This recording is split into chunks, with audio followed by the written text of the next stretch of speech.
welcome to Canyons Church. My name is Caleb. Thank you so much for tuning in today. Today we're going to be starting part 4 of Parenting in the 21st Century. This has been a fantastic series. We're going to be wrapping it up today. If you need to catch up, scroll back on Facebook, go ahead and get caught up. This is just a fantastic series, so you're going to want to catch all of it. Another thing coming up is on May 30th, we have a s'mores night. We're going to be doing this at Sunset Park in Lewiston. It's a good family night. We're going to be playing kickball, having s'mores. It's going to be a good time. We have the 5th Sunday food drive. This is an awesome opportunity for you to be for LCV, and it's a great opportunity for all of us to do our part here in the community. If you have food items that you can donate, you can drop them off on Sundays and Tuesdays as well.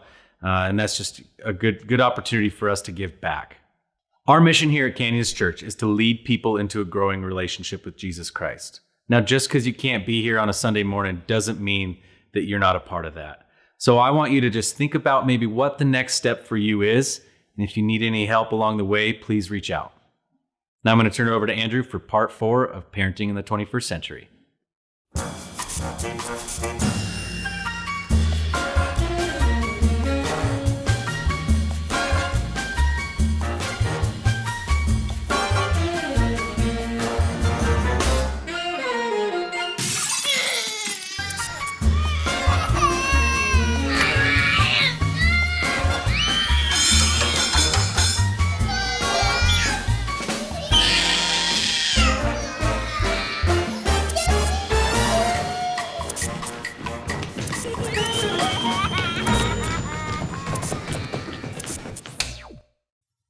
We all love our kids, right? I mean, that's what we do. I know you love your kids. I love my kid. Here's what I know, though. Sometimes it's challenging to choose love, isn't it? Especially when, we love our kids, and then we also love our things that we've been planning for, things that we've been saving for, things that we've saved and cherished for years. And now all of a sudden, those two worlds start to collide, and it's a mess often, right? It becomes more and more difficult to choose love. We this last year, I think it was a couple months ago, actually, we purchased, and I did a bunch of research and figured out the exact sound bar system that I wanted for our TV. So this took me weeks to research, went through, kind of compared all the prices, compared the reviews, compared everything I possibly could to get the best possible unit for our budget. And I came away with one that I felt really confident about. It came in a couple different packages. I had like the mounting, parts that came in one day, and then another day the actual system came in. And so it was a couple day process in order for me to get the whole thing set up. By the time, it ended up being at night when I finally finished up. And of course, the first thing that you do, you're trying to get all the settings correct on it and get the subwoofer set and all that. And then the first thing we did is, we watched a Marvel movie. That's what you're supposed to do. We watched one of the Thor movies, I believe. And it was awesome. It was like that. The movie was more than it had been previously. It was more enjoyable. It definitely was louder. But it felt like it was more tactile almost, like we could almost feel the energy from the movie itself. It was amazing. Loved it. Now, that was, like I said, maybe 6 months ago or something like that. And I recently was making dinner in our kitchen, and I heard Luke playing in the living room, and it was getting kind of stormy outside. I thought that it might rain or something like that. And then I thought I heard thunder, and it was the weirdest thing because I didn't expect it to be thundering and lightning. So I was enjoying and trying to figure out. I stopped what I was doing, try to figure out where it was exactly, what the storm, where it would pass through, if it was going to be close or not. This thunder in particular didn't stop. Like it started and then it just continued to roll. Like it just kept on going and going and going until I realized this. Either thunder had changed dramatically since the last time I'd heard it, or this wasn't thunder at all. And I walk into our living room, and my son is holding the remote with a terrified look on his face. And I try to use every ounce of my patience and margin in that moment. And I figured it out and had to redial it back in and unplug and restart the system, and I got it all squared away. And I had that brief moment of, did we just lose the whole soundbar, the whole system? Like, is everything done? Did it just blow the system right then?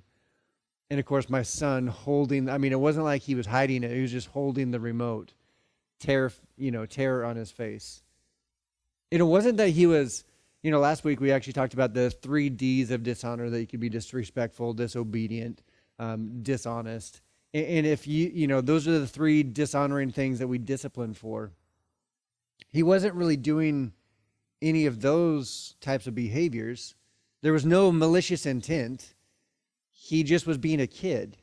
And his kidness was in direct conflict with something that I enjoyed and cherished and invested in. And what do we do? What do you do in those moments? Right? How do you respond in those moments to your kids? It is difficult, isn't it, to keep your cool? And I know that for me, I had to take a few deep breaths, and I knelt down with Luke and I said, look, we gotta make sure that we aren't pushing buttons, that this is mommy and daddy's and this is not Luke's, and you don't get to play with it. So you don't get to push buttons. So don't do that anymore. And he, of course, the fear of God still in his eyes. He's like, okay, I won't do that. But how much more? I know that's a minor story, and probably a lot of you have a lot more major stories than that. But what do you do in those moments? How do you walk through those and navigate those to make sure that you're parenting to the best of your ability that actually helps your children grow and become the people that you want them to become in the future? How do you do that? How do you navigate that? Parenting is difficult. It is not for the faint of heart. And it is all about our behavior, this behavior that Jesus actually introduced with a singular command that he gave us. And this is a broad command that covers all relationships. In fact, it covers all of life. It's simply this: to love others as Jesus loved us. This is the single command that Jesus said. Hey, you want to follow me? You want to know what that looks like? It looks like love. It looks like this. Now, as we've talked through this series about parenting, love in general is just such a broad and seemingly soft topic. It's almost too broad to try to figure out exactly, okay, what does love look like in this scenario? So thankfully, some of the New Testament authors actually came around and they gave some ideas and concepts that actually give us some love handles, is what we've been calling them in the New Testament. Because if you're just looking for an Old Testament picture as far as like, okay, where's a family picture that I can kind of mimic and mirror in the Bible? You're not going to find one. They're just as messed up, if not more messed up than our families are today. So thankfully, New Testament authors, specifically Paul, actually came along, and we've been looking in this one singular letter that Paul wrote to some Christians in Corinth. And this is what we've been looking at for this entire series about parenting. And we started off, a couple weeks ago. We actually got to the scripture, and we got 3 words in. Love is patient. And that's as far as we got. But essentially, patience is moving at somebody else's pace. Right? That's what patience is. When you decide, rather than ramp it up to your pace and get everybody moving at your pace, you actually decide to move at somebody else's pace, even if it's excruciating for you, even if it costs you so much more time and energy to move at somebody else's pace. So we got to love is patient. And then the week after that, last week we got to a few more. Love is kind. This is actually that you leverage your strength for someone else's weakness. You loan them your strength rather than reminding them of their weakness at all. We continued on, or Paul continued on, I should say. We continue to look through this in the lens of parenting. Love does not envy. It does not boast. It is not proud, meaning that love fully celebrates others. And when it comes to our children, that we fully celebrate our children, right? That in those moments of celebration, that we're not trying to cut them down. We're not trying to undermine their achievements and accomplishments. We're not telling them, before the celebration's even over, that what they need to do better next time. We allow the celebration to happen, and we fully celebrate with them. And then we got to kind of the heavy hitter of the week last week, that love does not dishonor others. Essentially, that love honors others. That is to prioritize someone else. That The big idea from last week actually was that honor is greater. Honor is superior than obedience. When it comes to parenting, when it comes to your relationship with your children, if you are parenting for obedience only, you just want the perfectly behaved child, and so you parent and correct and discipline for that perfect behavior, essentially, it's going to be short-lived. Essentially, you're setting the bar actually lower. You're allowing them to ask the question, how low can I go before I get in trouble? What's the worst behavior I can do and still not get into trouble and feel the consequences? So obedience is really it's allowing them to find the loopholes in the rules. But when we go and we parent towards honor, that's a directional shift rather than a bullet point list. It changes the entire direction to the elevation, the height of the behavior actually produces a better relationship. So in that mindset, what's the best relationship that I can work on here? Is that honoring? Is that honoring in the relationship? And I know we talked about this a lot last week, but we connected the dots that honor, that behavior is connected to the relationship, not to the discipline and not to the punishment, right? It's not, the behavior is not connected to the rule. The behavior is actually connected to the relationship. So we connect the dots for our children so they understand that as they grow older and as they become adults and hopefully healthy and happy in our society. And that's as far as we got last week, which was a lot. Trust me, it was a lot of information to go over. It was a big conversation, and it was one that I hope you enjoyed. And if you missed it, I would suggest going back and listening and watching that online.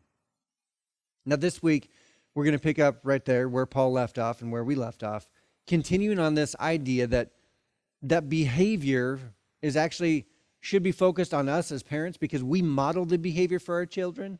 So when we're talking about behaviors throughout the series, it's less about the behavior of the children. It's actually more about our behaviors because it's not just what we teach our children, but actually how we model the behavior that we want them to move in the direction of. We want them to actually mimic us. And if we want them to have good, healthy behavior, then we've got to be choosing those actions first and foremost. So continuing on with this idea, this understanding, love is not self-seeking. It is not easily angered. Self-seeking and easily angered. Now, at face value, this kind of feels like it's two separate bullet points that Paul's just kind of throwing and lobbing into the same sentence. But actually, in actuality, Paul is going to connect these dots for us. We're going to look at this a little bit further because, first of all, love is not self-seeking, that it doesn't prioritize self. It prioritizes others over self. Now, I know there's a lot of conversations and talks right now about self-love. And I think that we absolutely should be loving ourselves. We should learn how to love ourselves well. That it's so long and for so many people, it is difficult to even like ourselves. There's always something that we dislike about ourselves, whether it's our image, our attitude, our energy, whatever it might be. You point out the flaws in yourself and you see them brighter and more pronounced than anybody else.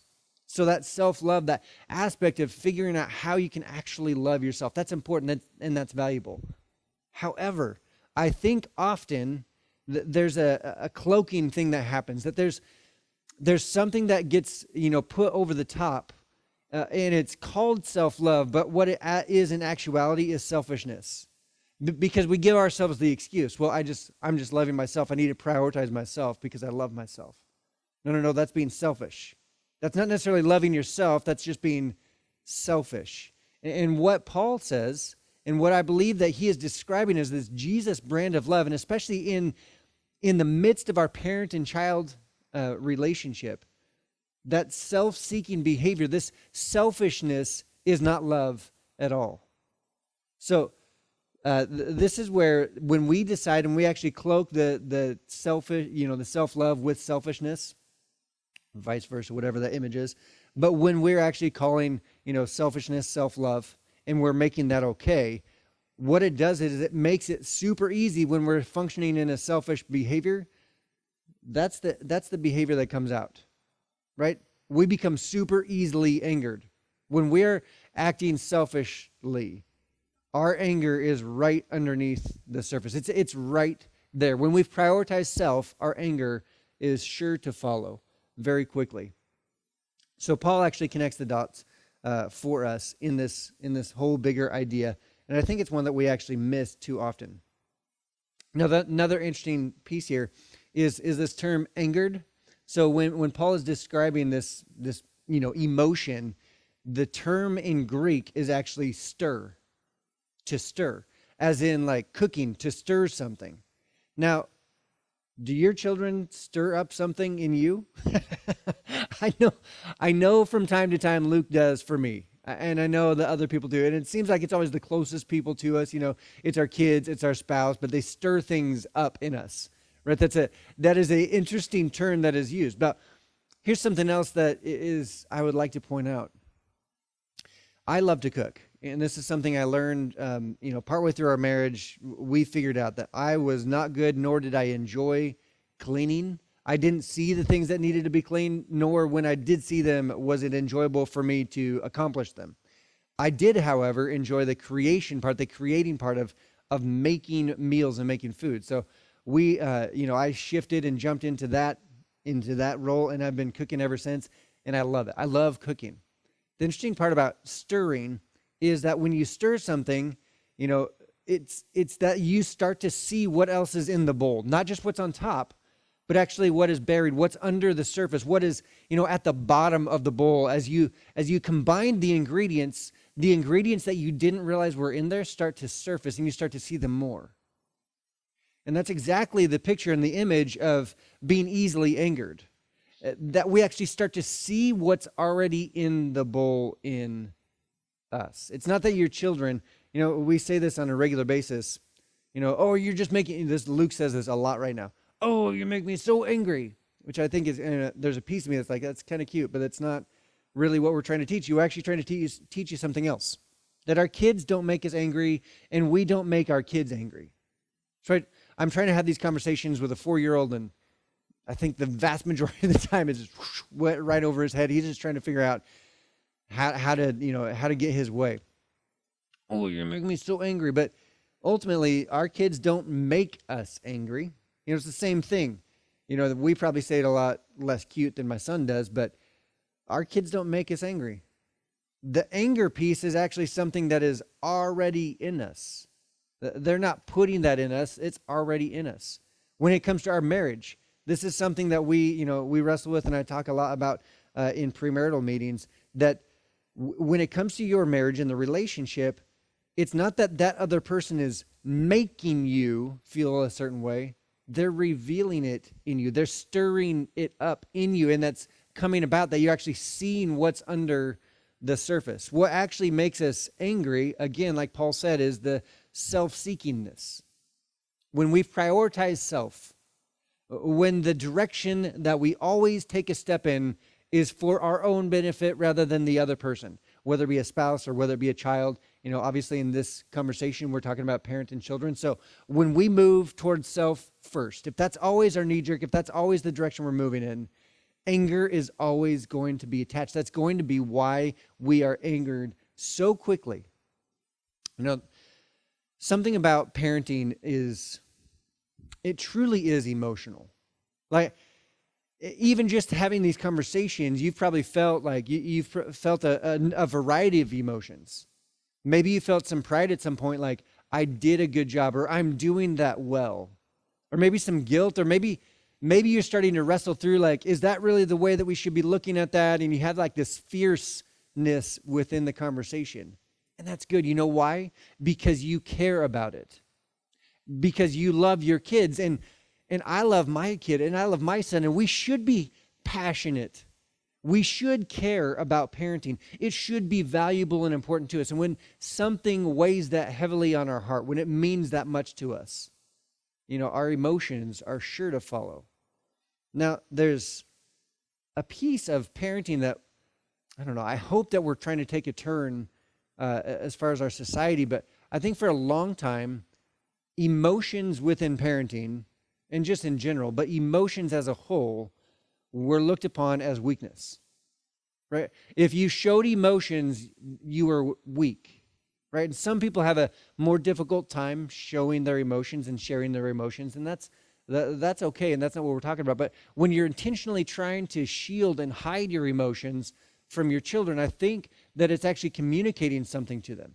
Again, it's that idea, that understanding that emotions are negative, emotions are bad. But the reality is, emotions are part of being human. Like, we were created with emotions. So we should not be stifling them. We should not be shielding our children from them. So an idea, a concept, an understanding that I'd really like to talk about, it comes from this quote from a child psychologist. His name is Eli Leibowitz. He says, it's scarier for a child to have a parent who is struggling and doesn't talk about it versus a parent who is struggling and does talk about it. People know. Like the people that are around you, the people that are close to you, for sure the people that are living in your household, if they're tuned into you, they can tell if you're struggling with something. They may not know what you're struggling with. They may not know the details or to the depth, but they can feel it. They can figure it out. And when your child feels that you're struggling with something, and yet you put on the game face and you just pretend that everything is perfect, and you never show a crack in the, in your mask. You never show them that you have emotions about something, that you're struggling with something, you're going through something at this time. If that's what you're showing them, then you're training them that life is all about covering up. That you should live in such a way that you mask your emotions, that you hide what you're dealing with for just yourself in your own space and time. That you don't bring those to other people. And yet what this child psychologist is telling us is that actually it is scarier for children when they experience this. We use it a lot of the time as like, well, I'm just trying to protect them from what I'm going through. No. They're in it with you. They just don't know what they're in. They feel it just the same. And in fact, it's scarier when you have not been able to engage with them a little bit and share it with them a little bit. Now, obviously, I'm not talking about, utilizing our 10-year-old as a marriage counselor and just dumping on them how horrible they're, the other parent. That's not what we're talking about at all. Nor am I talking about like you have to go into depth about how work is awful and that you've lost so much money and we might lose the house. No. That's not what I'm saying. Be authentic though. If you're feeling and dealing with some emotions, you can actually tell them, Dad is he's really on edge lately. I've just been really upset. Work is kind of difficult right now. Just being able to do that and vocalize that allows them to understand, we should identify the emotions that are boiling under the surface, and we should be aware of them within ourselves, not ignore them and not try to shield them and hide them from other people. Our kids need to learn how to experience and how to navigate emotions in a healthy way. And it is up to you and to me to model that for our children. We are the first model that they see. And we should be intentional to be the model that we want them to see. To actually show them how to handle our emotions in a healthy and positive way. Because walking around with no emotions, it's not real life. That's not what happens, and that's not what they're going to experience. In fact, we're not training them well for those moments that they do feel emotions in the future if we're not able to show them how to walk through them and how to live that. Now, there's a big question that I think we should ask, and this is simply this. It comes from the book of James. He says, what causes fights and quarrels among you? So when you're upset, when you get angry, the easily angered part, what causes fights and quarrels among you? And when we hear this, or when we read this, or when we ask this question, why are we fighting so much at home right now? Why does it seem like our margin's always gone? Why does it seem like we're always at each other's throats?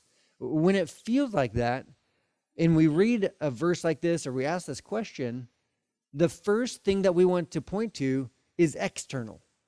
Well, it's because of schedule. Well, it's because of, and you have it. Well, it's because she, or it's because he did this, or he said, it's all those things, right? We want to point to a specific external piece. Well, it's because of that boat that we had to buy. Like, whatever it might be, we want to point to something. However, That's not what James says. He says, don't they come from your desires that battle within you? Isn't that the struggle? Actually, it's not external, it is internal. It is within you. And then he gets a little bit more specific. You desire, but do not have. You desire, but do not have. You covet, but you cannot get what you want. So you quarrel and fight. It's so easy to see this behavior in our toddlers, right? It is so obvious to see this in a small child. Well, you're just given an attitude because you're not getting what you want. You're just upset because you're not getting what you want. Heads up, that doesn't stop. In life, as we get older, more often than not, the things that we get angry with and about, it's because we're not getting what we want. It's true of a 4-year-old. It's true of a 39-year-old. It's true in your life as well. If we nail down, if we actually start to have that conversation, I promise it's true in your life also. You know, one of these, like Andy from time to time, he just gives us super tips as far as like, hey, if you implement this in your life will go better. Like if you just start to use this, and I know it's going to be difficult, I know it's going to be hard, I know that you're not going to want to, it doesn't feel good in the moment, but if you want to make headway, and especially, within relationships, then this is something that you can implement. The next time that you are in the middle of a heated conversation, shall we say, the next time that the emotions rise and you can start to feel the temperature rise in the room, you can start to feel it gets up into your neck and you're just like, oh. The next time you're in that spot with someone in a back and forth, here's what I want you to do. Take a breath, take a deep breath, and then say, part of the problem is that I'm not getting what I want. Part of the problem, I know that I'm not really seeing it your way, and I know you're not really seeing it my way, but here's part of the problem. I'm not getting what I want. I'm just not getting what I want in this conversation. And that's why I'm not letting go, because I'm not getting what I want. That's part of the problem. That does so much for the conversation that you're attempting to have. Now, what would it be like if your teenage daughter or your teenage son, in the middle of a back and forth, paused and said, hey, Dad, you know what? Hey, Mom, you know what? Part of the problem, I'm just not getting what I want. It would feel like the world had just stopped. Like, oh my gosh, what just happened? How did this happen? If you want your child to say that and to do that and to be that aware of themselves and the current situation, you get to model it. They don't learn that at school. They don't learn that anywhere. They learn it from you. That's where they learn it, because this is so unnatural. It's not normal. It's not normal. It's the last thing that we want to say, especially in the heat of the moment. But if you want your child to grow up being self-aware enough and being able to pause in the midst of that tension, right, when there is conflict within relationship, you want them to be able to do that, you get to start doing that first. You get to show them and lead the way. So, love is not self-seeking. It is not easily angered. This is a big deal. This is a big, big piece. Essentially, love recognizes what's really going on. Right? Love recognizes what's actually going on in the midst of the conversation, and it calls it out. And as parents, our words weigh so much. We talked about this a little bit last time. Our words weigh so much. When we allow our emotions to control our tongue, to control our mouths and our words, and we start to actually talk to our kids as if they're adults, when we start to do that, have you experienced this before? That you get so worked up, you just start to fire off at your children, at your kid. Maybe they're a little bit older, but still, your words, At that point, you're not weighing how heavily your words actually feel and land on your child. You're treating them as if they're another adult, but they're not. And they can't experience, and they won't experience those words as an adult would. Because you know what an adult would say? When we get super worked up about things and we start to just let the doors open as far as our everything inside, all those words come out. When we start to do that, this is what an adult would say. What's wrong with you? Like what? I said a level 2 comment and you fire back with like every ounce, all level 10, all the way in. What is wrong with you? Probably they may say this, or they may actually think like, who hurt you? What are you going through right now? The problem is, this is not what the thought that comes to our children's mind, to our child's mind. When we start to unleash on them, when we start to unload on them, when we allow the self-control to fly out the window and we just say the words in the heat of the moment within our emotions. When we do that, you know what your child thinks? What's wrong with me? An adult has the perspective to be like, dude, something is off with you. You're having a bad day. A child experiences that. Your child that you love experiences those words and the weight of those words. And this is their thought, that something is wrong with them.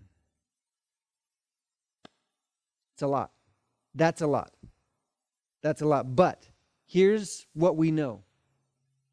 That when love is not self-seeking, when our behavior, when we choose not to be self-seeking, when we don't choose to be selfish and then put the cloak of self-love on top of it. Well, Dad's just got to, it's my self-love day. I don't know, do dads say that? I don't. But when love is not self-seeking, right, when we choose to be selfless, it will not be easily angry. Doesn't mean that it's not ever going to get angry, but not nearly as easily. Right? When love acts and chooses, and we choose to act, not selfishly, but selflessly. Now, moving on.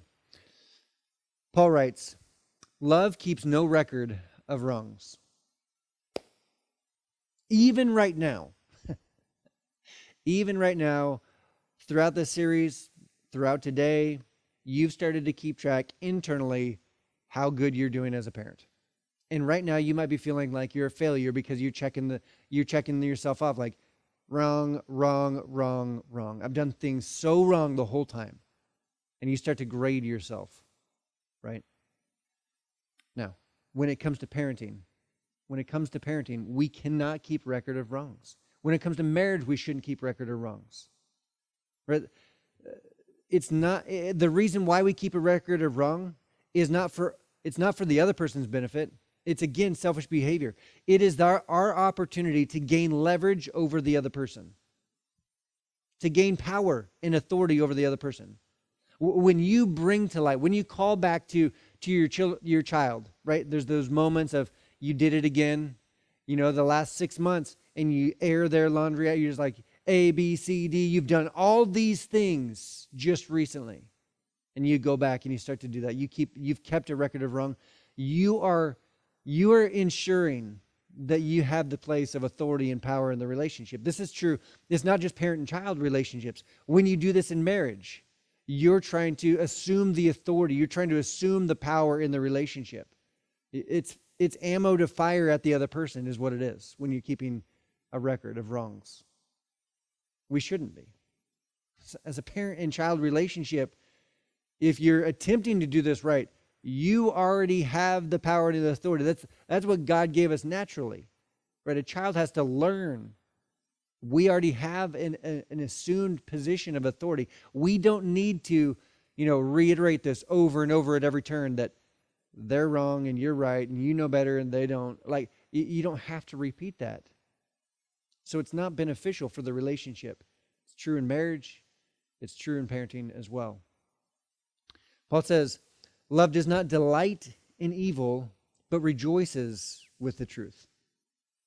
This is interesting. This idea, this concept of delighting in. It's giving attention to, it's celebrating. what do you give attention to for your children? Is it just when they do something good? Do they get more attention when they have poor behavior? When do they experience your joy the most? Is it possibly when their humor is actually cutting other people down? When they're making fun of their brother, their sister, or they tell us a funny story about what they did at school? Is that when they get the biggest laugh from you? Because that actually leads somewhere.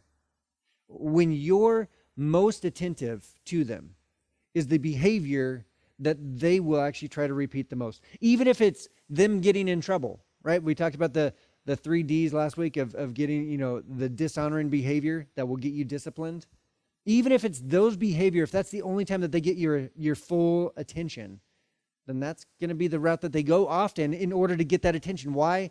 Because your child wants and needs your eyes and your mind on them. They need to be seen. They need to be heard. And they will do what it takes in order to be seen and heard. And it's our job as parents to make sure that they're seen and heard in the moments, not when they're doing evil, not when they're making bad choices. Obviously, we need to discipline, but when they're doing the right things, when they're doing the good things, when they're the moments to celebrate, they shouldn't have to turn to look to see if you are looking. They should already hear your voice and feel your embrace in those moments. We should be looking for ways to celebrate those moments in our children, right? It's not, if we don't do that well, they will find ways to get our attention or other people's attention. That is not what you want for your child, and that's not what I want for my child. Paul continues, he says, love always protects. Love always protects. That it will always, not some of the time, but it will always protect. It will always keep the bad away. It will always move in front of and take the hit yourself, rather than allowing your child, rather than allowing the other person to take the hit. Now, this becomes especially difficult as they get older, because more of the world that is dangerous, that is negative, going to have a negative impact on them, comes into play. We can control the environments a whole lot better when they're younger and when they're little, but as their world expands, it becomes more and more realistic that we're not able to control all of that, right? We have to start to learn how to hand some of that and trust others and trust our children, actually. However, we should still be protecting as much as we possibly can. Trusting, but protecting. You should know your children's friends. You should know your children's friends' families, their parents, their siblings. You should know who your child is spending time with. Why? This is something we used to talk about in youth ministry all the time. Their friends will determine the direction and quality of their lives. That's pretty straightforward. Their friends, the people that they spend their time with, will determine the direction of their life and the quality of their life. It is too important for you not to know who these people are in the life of your child. And if there may be a moment that they need to be redirected, a difficult conversation, it is worth having. It is worth having. And I know that the tension through a lot of that is, well, they're going to be so upset. They're going to be so upset if I actually had that conversation with them. Right? We're just getting in a really good rhythm. They're just really starting to like me. Right? We feel that as they grow up. We have this, all of a sudden, this need to be liked by our children. It's their approval that we're starting to desire. Because here's what we know. That parents who seek the approval of their child above what's best for their child, right? So it's not just what's best, but we're actually seeking the approval. We're wanting them to like us more than we are looking at what's best for them. End up with neither the child's approval nor what's best. If we prioritize approval over what's best, we will get neither their approval nor what's best for them. This is difficult. This is hard. This is guaranteeing that you will butt heads eventually. That there's going to be moments that your child feels like you're an enemy. But they'd rather have, in hindsight, 20 years from now, they would rather have an enemy for a little bit that loves them than someone that's seeking their approval that doesn't have their best interest in mind. It's okay to be at odds. It's okay to butt heads as long as the reason why you're fighting is what's best for them.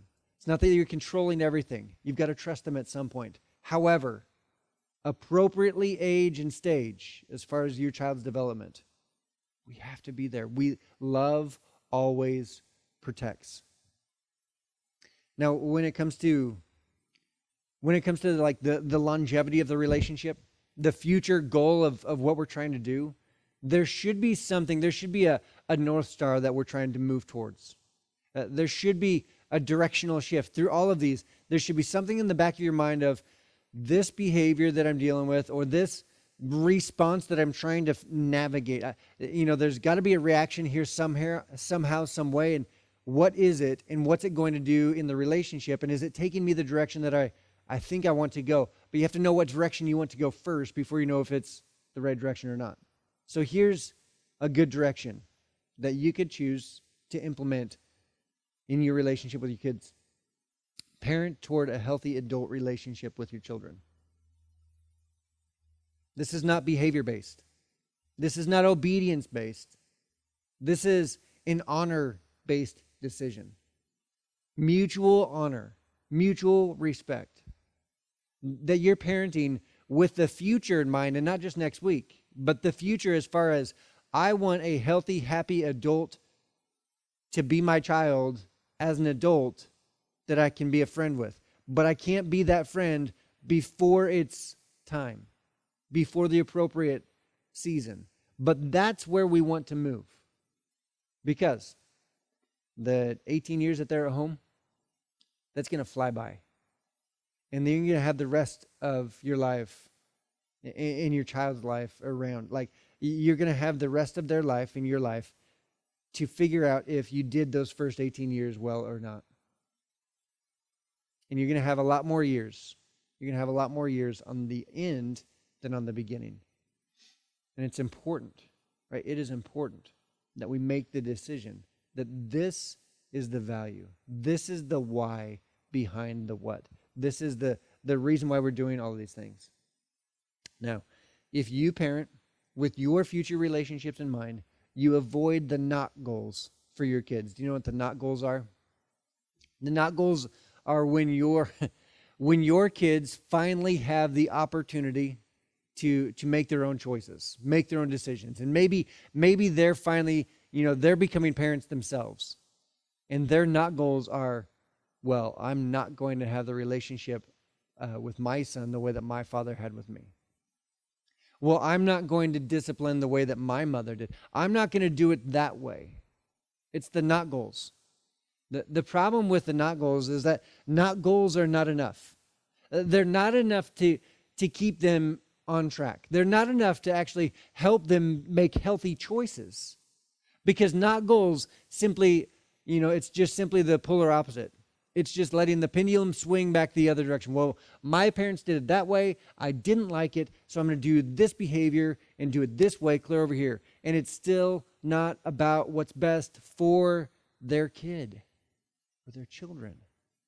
Right? Not goals are not enough if you want healthy, happy relationships. And this is the scary thought that we've been talking about throughout all of this. We started out, though, at the very beginning. Your behavior will determine if your kids will like you or want to be like you. Well, let's go full circle. This is what we started with, and this is what we're ending with.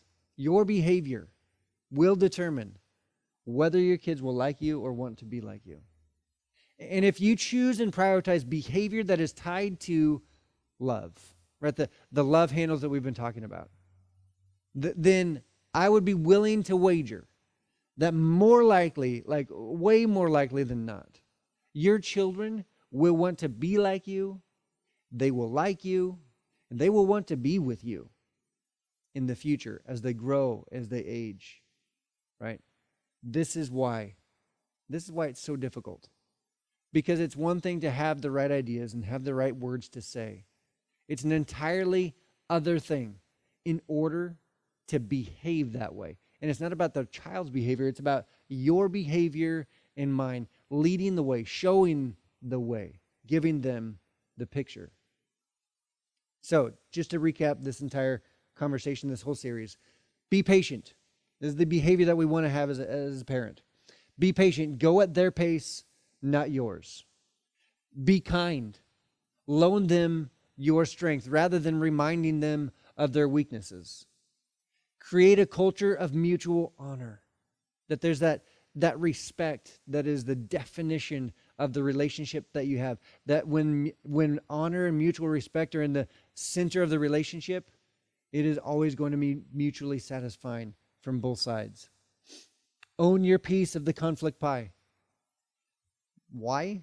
One, it values the relationship. Two, it shows them the example that they need to be doing the same themselves. And they will have a very difficult time owning their piece of the pie until you show them that you own your piece of the pie. And then, like we talked about today, protect, always protect. And of course, trust, hope, and persevere. Those are the words that Paul uses at the end of this kind of section of scripture in this letter that he wrote. This is what it looks like.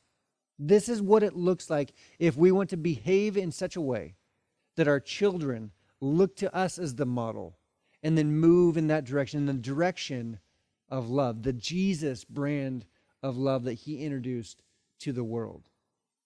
Here's a thought, and it's an incredibly sobering thought just to leave you with at the end of this conversation. That the most significant thing you do may not be something you do. Let's start that again. This is too important for me to stumble over my words. The most significant thing you do may not be something you do. It may be someone you raise. This is too important to phone in. This whole idea, this concept of parenting should not be something that you just do what feels natural and you just do what feels normal and you do how you feel like in the moment. You should be having ongoing, honest conversations and evaluation as far as what your parenting style with your spouse looks like. This should be an ongoing conversation that we prioritize. Is there any more important of a conversation in the season of life for your child than the conversation that you have with your spouse about how to parent them? So critical. It's so important. Please, on behalf of your child and your children, would you prioritize the idea of parenting and ultimately that you would exemplify the behavior that you want your child to grow up valuing? Let me pray.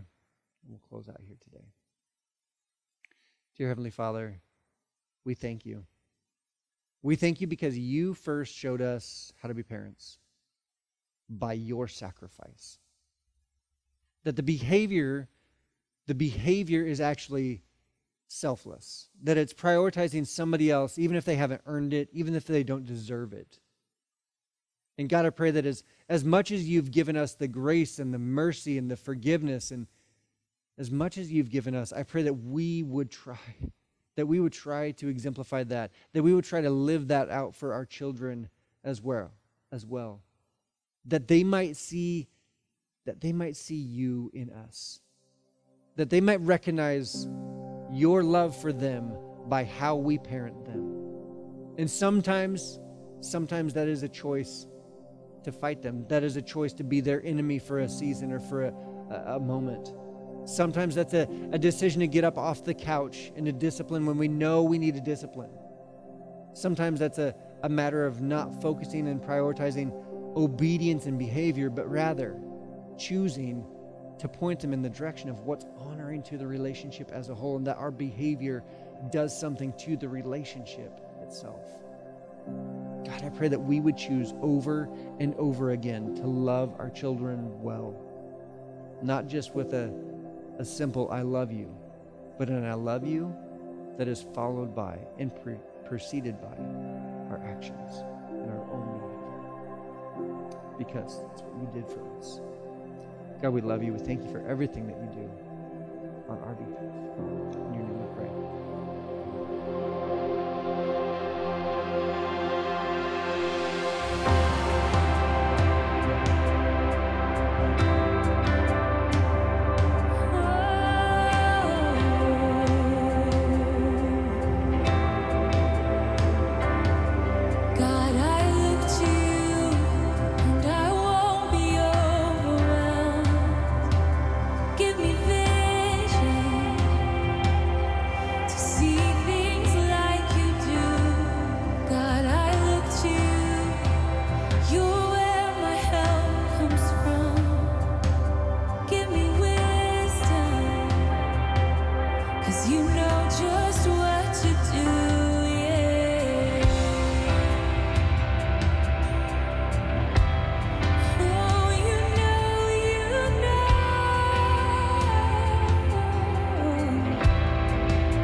Well, thank you for being here with us this series. Coming back next week, we have a fantastic message from Andy Stanley that you're not going to want to miss.